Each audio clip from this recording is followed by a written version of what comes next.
Nagulatang ang publiko matapos pumutok ang balitang nawawala umano si Pangulong Kuting Jr. sa gitna ng lumalalang isyu ng katiwalian at iringan sa loob ng administrasyon. Sa isang matapag na payag, pinunahan ni Vice Presidente Inday Sara Duterte ang pamilya Marcos, partikular na ang anilay kawalan ng malasakit sa kanilang pamumuno sa taong bayan.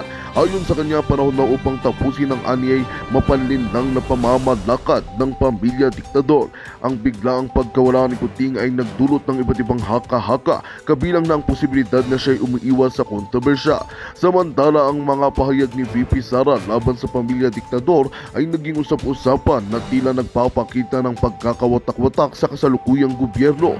Ayon sa mga political analysts, maaaring ito ang magsimula ng pagbagsak sa dinastiya ng Marcos, lalo na't unti-unti nang lumalabas ang kanilang mga alyadong tumalikod sa kanila.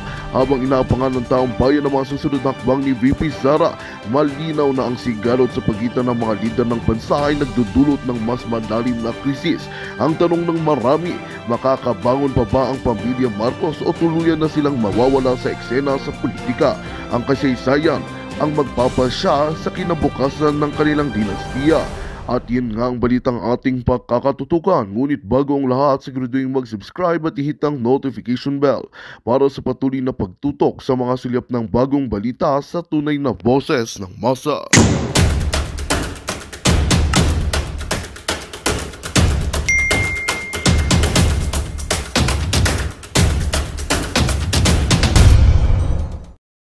Kay Pastor Apollo Kibuloy, obsession talaga ito. Obsession. So, para maliwanagan yung ating mga kababayan, explain po natin mga kababayan. So, ito pressured ng US.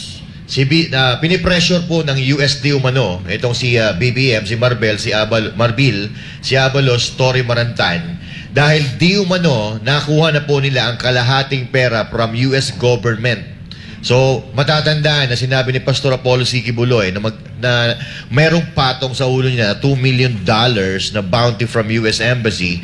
And now, mga kababayan, napag-alaman po natin na di umano ay nakuha ng po nila yung kalahati po nito. Kaya nagkakaroon ng pressure dahil alam naman natin na ilang buwan na lang po ay magkakaroon na ng election dyan sa US at matunog na mananalo nga itong kalaban ng kasalukuyang administrasyon dyan sa US na walang iba kundi si Donald Trump. Yes, at di umano ay nasa likod po talaga ang United States of America. Dito sa mga nangyayari ngayon, sa katunayan, nagpahiram pa yata sila, o di ko alam kung nagpahiram or nagbigay pa yata sila ng mga gadgets sa ating mga kapulisan na sobrang advanced, yung parang body heat. Nakikita nila, tumatagos sa dingding yung kanilang mga Kaya kung makikita ninyo sa kabilang bakod, sa kabilang yung opposite side ng KOJC, yung mga dingding dyan, may mga butas.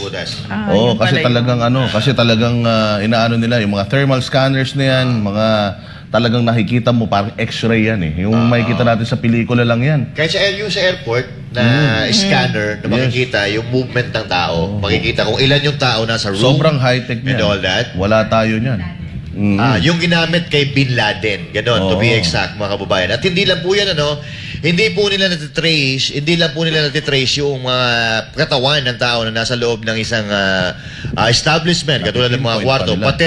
Pati po yung audio po na kukuha po nila ng kahit medyo malayo, a few kilometers away from them, maririnig po nila kung anong pinag-uusapan at nakakuha po sila ng matinding impormasyon. Diba, sabi ko sa iyo nung nakaraan, nakasakay tayo dun sa sasakyan na Seminay, kinuwento sa atin, na meron silang nakitang isang nakaparadang sasakyan sa isang madilim na lugar, lagpas pa ng mga 1 kilometro or more away dito sa Kingdom compound, na naka-heavily tinted, tas may malaki siyang antena sa hood ng kanyang sasakyan. Napansin nila na laging nandoon yun. So pag nadadaanan nila, lagi nilang nakikita yon. So one time, binulaga nila, bigla nilang binabaan at tinakbuhan papunta roon sa kinapaparking sasakyan ng heavily tinted. Walang sabi-sabi na pagbaba ng Seminay, bukas ng camera at ng ilaw, umandar agad yung sasakyan na yun. So sa madaling salita, may tinatago. May ginagawa yun. Kakabulas lugar. High-tech to high-tech na mga gamit. Ito lang mga kababayan, kung nakakapanood po kayo ng mga pelikula ng ibang bansa, especially ng US, Katulad dito yung sa kila Paul Walker, di ba? Mga ganon. Yung may van sila ayan, is loaded with equipment, mga kababayan, na doon po nila tinitrace at doon nila minomonitor ang mga movement ng mga subjects nila.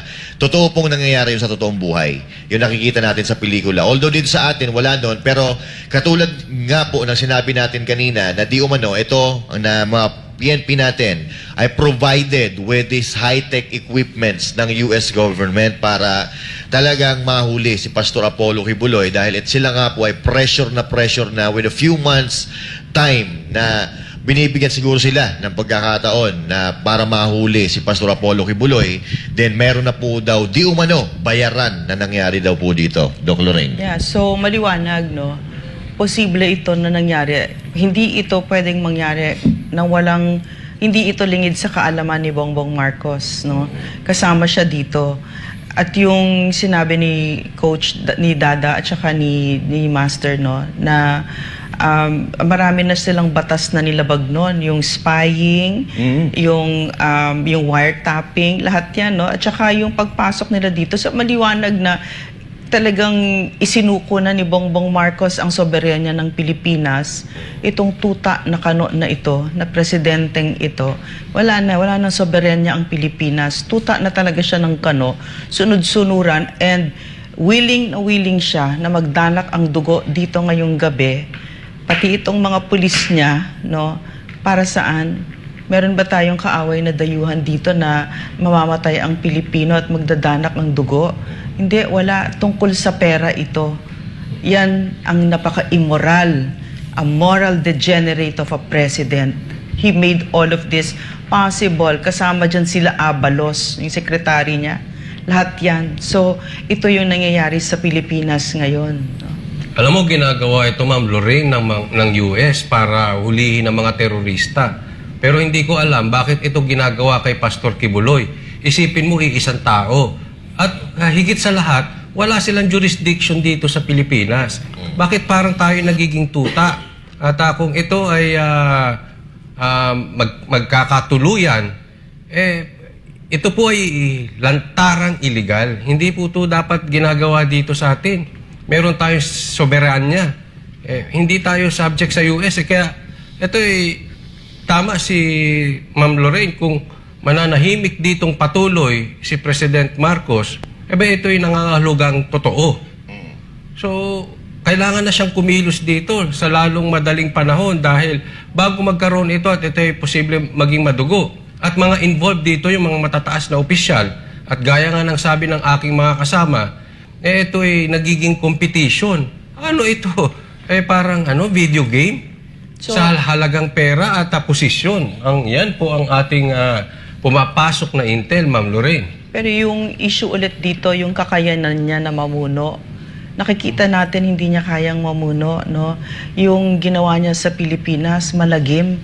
Malagim yung ginagawa niya na ngayon na before this, nakita natin yung karahasan ng PNP na may 2 indigenous peoples na namatay, yung unang raid na may 2 batalyon, etc. Ito ngayon, meron na naman silang 1,500. Yun yung intel na dumating sa amin na mga heavily armed at magtatapon sila dito ng tear gas. Hindi lang yun, meron silang mga barel. So, hindi malayo na papatay sila para sa pera. Sa apat na site. Ang apat na sites ng KOJC, parehong-pareho.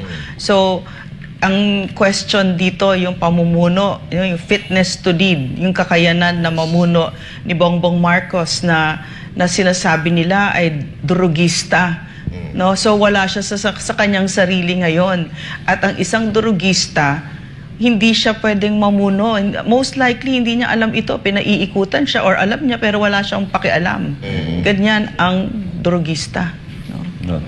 At ayan nga, meron yung tungkol naman dyan sa yung pagpapahiram ng mga gadgets. Nagkataon na ang SMNI ang KOJC ay may SMNI.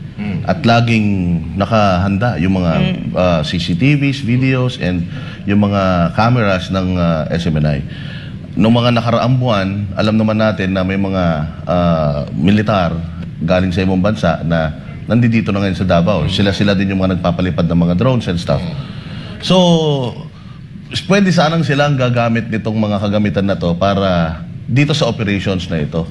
Kaya lang, hindi nila yun magagawa kasi nga, handa ang KOJC at ang SMNI na protektahan itong kanilang property.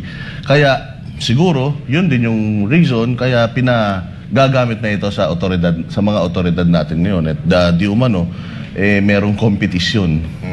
Competition between yung RD11 director Tsaka yung ano ng Davao. Tsaka yung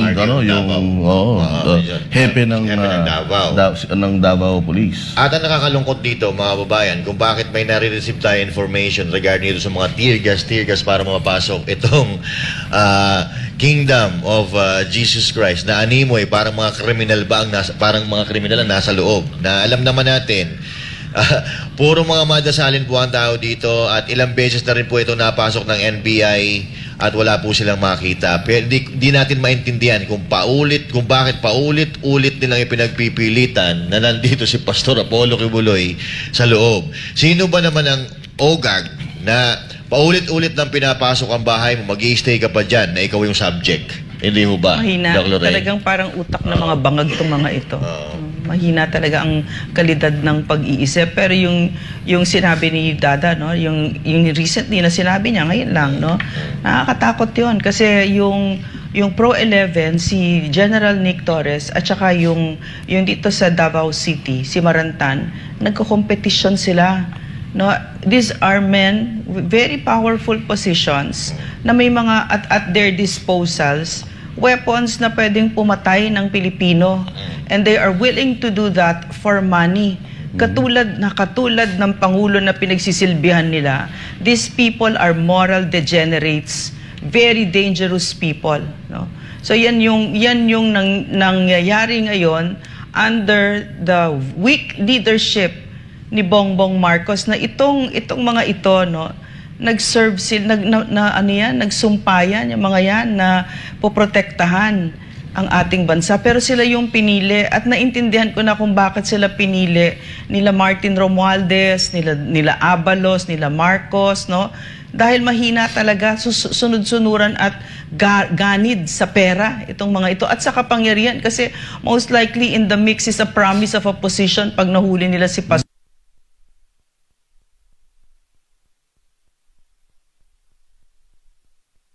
Kahit ipag-combine ninyo yung mga utak ninyo, kahit siguro 1/4 ng IQ ni Pastor hindi ninyo maaabot. Napakatalinong tao nun. Hindi sila kasing pulpul ninyo, no? Ang pupulpul ninyo. Dahil lang sa PNP chief. Yeah. Ilang beses na kayo pumunta dito, hindi nyo kaya. Ang sabi sa akin, no, ni General Filmar Escobar, na ikinahihiya niya kayo. Failure of intelligence. Ibig sabihin, tsumachamba kayo. At saka mahina talaga kayo, no, na hindi ninyo mahabol-habol si Pastor. Alam nyo kung bakit? Kasi napakatalinong tao niya at kayo hindi, mga kamote kayo, no? At hindi lang ito pera, no? Hindi lang po pera pinag-uusapan. Pinag-uusapan din daw po dito di umano ay ang posisyon para maging PNP chief. Kaya grabe naman dahil lang doon, 'di ba? Ngayon pa nga lang, dapat thankful na po kayo kung anong mga posisyon meron kayo dahil kahit papaano nakikilala po kayo sa larangan ng inyong pinasukan.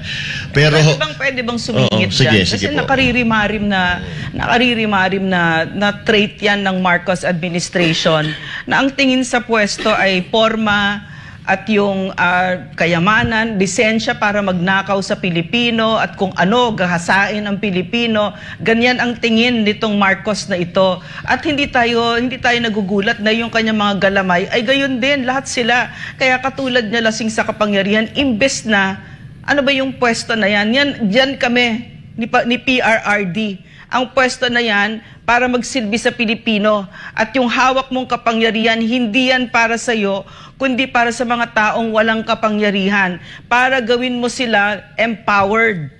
Itong mga ito, kabababaw, no? So ito, dugtungan natin, Doc Lorraine. Kasumpa-sumpa. Opo, So, ito po, nakakagali talaga. Yes. I understand, Doc Lorraine. Pero, ito, Totoo po ito mga kababayan, itong tinatawag na extraordinary rendition. Yung sinasabi ni Pastor Apollo Kibuloy, I remember the very last time na siya ay nakapagsalita, ito po yung kanyang dinidiscuss, yung extraordinary rendition. Totoo daw, di umano po ito, at ito po talaga ang balak sa kanya. Yung, ang nakakalungkot lang po dito, no, dahil yung mga leader natin dito sa Pilipinas ay naaatim nilang ipagkanulo ang kanilang mga kababayan, katulad ni Pastor Apollo Kibuloy, sa larangan ng pera, posisyon at kapangyarihan, willing sila na magsikripisyo ng buhay, katulad ni Pastor Apollo Kibuloy, at ibibigay na pabuya sa US. Pero at the same time, Master, mga kababayan, nagpapasalamat din tayo kasi nalaman ko na may mga graduates ng PNPA na mga generals na kinundena itong si Torre. Maraming salamat, sir, sa boses ninyo. Kayo ang totoong mga lingkod ng bayan at kayo ay bakit kumakapit pa kami na may pag-asa pa ang Pilipinas, na ipinaglalaban ninyo at pinagtotohanan ninyo ang isinumpa ninyo sa ating watawat. Alam mo, gusto nila ng posisyon at kanina nga nagtatanungan kami ni Ma'am Lorraine, sabi, hanggang ngayon naniniwala pa ba kayo? Naniniwala pa sila na dito si Pastor Kibuloy dahil yan nga narinig natin na second wave. Talagang hahalungkatin yung 4 na lugar sabay-sabay ulit. So ibig sabihin naniniwala sila. Kung ikaw ay naghahangad na mas mataas na posisyon, dapat nga mas mataas ang iyong intelligence. Saan napupunta? Puro gamit ang natatanggap ninyo, pero parang dagdagan naman natin yung ating paggamit ng utak. Jay. Alam nyo, nung una, nagdadalawang isip pa tayo nung about sa Amerikano na unti-unti na tayo sinasakop. Pero ngayon, obvious na no? Yeah. Na nagpapa-under na ho ang administrasyong Marcos sa mga Amerikano. Dahil lahat ho ng gulo na nangyayari ngayon sa Pilipinas ay involved po ang Amerika. Yeah. Yung ICC, involved ang Amerika. At dito naman sa KOJC, involved pa rin ang Amerika. So, sa madaling salita, talagang parang nagkakatotoo na po yung mga sinasabi ng mga eksperto na baka ito na nga yung dahilan daan para makuha ng administrasyong Marcos yung yaman nila na nakatago sa ibang bansa. At pati yung mga EDCA sites, kapalit yan ng mga EDCA sites natin. And ano ba yung extraordinary rendition? Ipapaliwanag natin na paulit-ulit yung extraordinary rendition na yan. Si Pastor Apollo Kibuloy po ay una pong kinasuhan ng mga kalokohang kaso sa Amerika para po ang kanyang simbahang Kingdom of Jesus Christ ay hindi mag-prosper doon dahil napakabilis po ng paglaki ng Kingdom of Jesus Christ sa Amerika. At alam naman po natin na ang mga Amerikano racist yan. O ayaw nila na may ibang lahi ang magdo-dominate sa kanilang lugar o sa kanilang bansa. At saka sa buong bansa, sa buong mundo. Gusto nila yung sila lang talaga. Sila lang ang bida. No? So makikita ninyo si Pastor Apollo Kibuloy, dumarating siya, may sarili siyang eroplano, may mga chopper siya. So sampal talaga sa mukha nila yon, yung mga kung ano yung power na meron si Pastor Apollo Kibuloy. Kaya ginawan siya ng mga kaso diyan. And alam po natin yung nangyari dito sa Kingdom of Jesus Christ na sila po ay napasok sa kanilang meron po silang nakuhang tao dito sa kanilang grupo na pinagkatiwalaan nila, pero ninakawan sila at in-exile yon sa Amerika or nag-exile sa Amerika kapalit noong mga information about KOJC, at yun yung mga ginamit nila para magsampa ng kaso sa Amerika. So FBI nagsampa ng kaso sa kanila, napakadaming kaso. Ang problema, hindi nila kayang patunayan sa korte na may kasalanan si Pastor Apollo Kibuloy.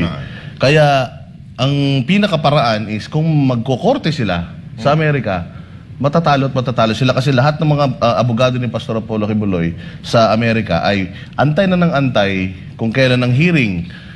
Hindi iminumove kasi nga alam nila na mapapahiya sila. Sabi nga ng mga abogado ni Pastor Apollo Kibuloy, we cannot wait for our day in court kasi dudurugin namin yung mga yung kanilang mga testigo dahil kasinungalingan lahat nung nila eh. Lahat Tapos hindi na pwedeng iurong. Mm. Itong November na yung hindi na nila, ito na yung pinakakailangan nilang humarap sa korte, si Pastor pupunta doon, at wawasakin yun ng mga legal team ni Pastor kasi mga sinungaling itong US na gobyerno, US Military Industrial Complex. At ang US is the #1 terrorist country in the whole world. #1 terrorist, lahat ng bansang hinawakan yan. Afghanistan, Syria, Ukraine, lahat yan na irreversibly destroyed, hindi na bumalik, no? So, at alam ni Bongbong Marcos yan, nung siya'y tumakbo for president, sinabi niya yun, pag Magandang balita ang hatid namin sa inyo ngayong araw. Sa pagtatapos ng aming balitaan, nagbigay kami ng mga mahalagang impormasyon. Maraming salamat sa pagtutok at pagsuporta sa aming programa. Huwag kalimutang manatili sa mga susunod na araw para sa mga bagong balita at mga kwento na dapat nating abangan. Mula sa Boses ng Masa, magandang araw, Pilipinas!